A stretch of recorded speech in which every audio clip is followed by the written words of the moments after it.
How do you stand when the very ground beneath you fractures? How do you build when all the world's blueprints have been burned?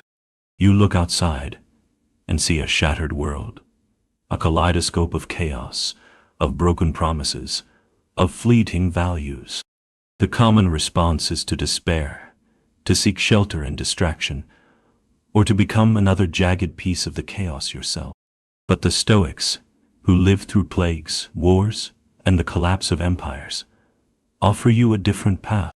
Your task is not to mend a shattered world. Your task is to use its very shards to forge an unshakable mind.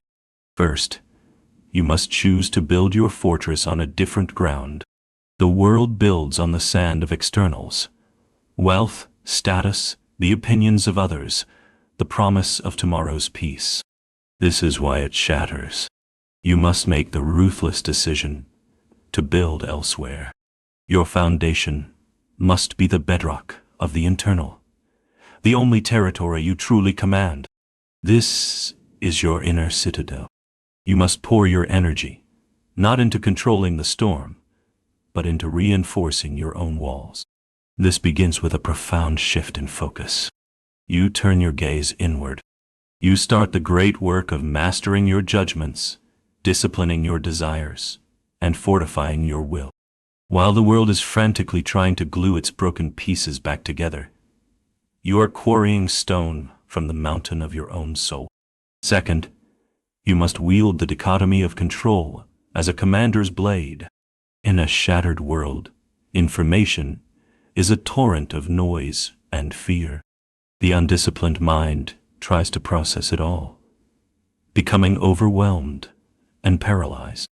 You must become a ruthless sorter of intelligence. For every event that crosses your path, you must ask the commander's question: is this within my control? The actions of others, the economy, the course of history, these are not yours to command. They are weather patterns. To fret over them is to abandon your post. Your reasoned choice, your actions, your character, these are your elite soldiers. You must withdraw all your precious energy from the vast, uncontrollable battlefield of the world and concentrate it entirely on commanding this small, invincible unit. This is not passivity. It is the essence of strategy. Third, you must learn to love the shattered landscape. This is the great and difficult teaching of Yamor Fati, the love of your fate. The unprepared soul sees the shattered world as a curse. The Stoic in training sees it as the perfect forge. Each piece of broken trust is an opportunity to practice self-reliance. Each wave of chaos is a chance to test your inner calm.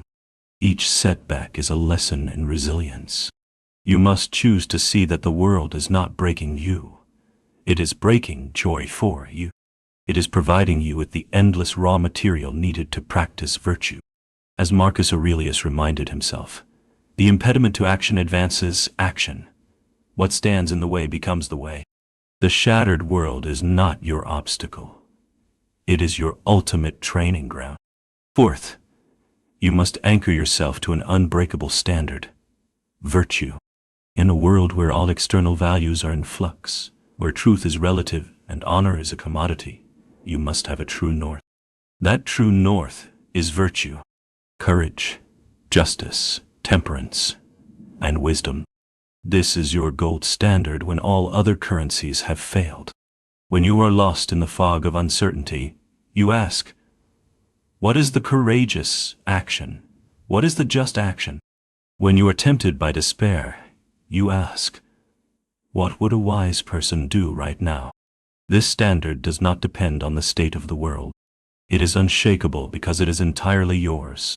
It is the internal constitution for your inner citadel, a law that holds firm even if the world outside descends into lawlessness. You do not need the world to be whole to find your own wholeness. You do not need its approval to grant your own. The shattered world is a call to action. It is an invitation from fate to stop being a fragile piece of pottery and to start forging yourself into a diamond, a substance so hard and so clear that it can cut through any chaos and shine with its own internal light.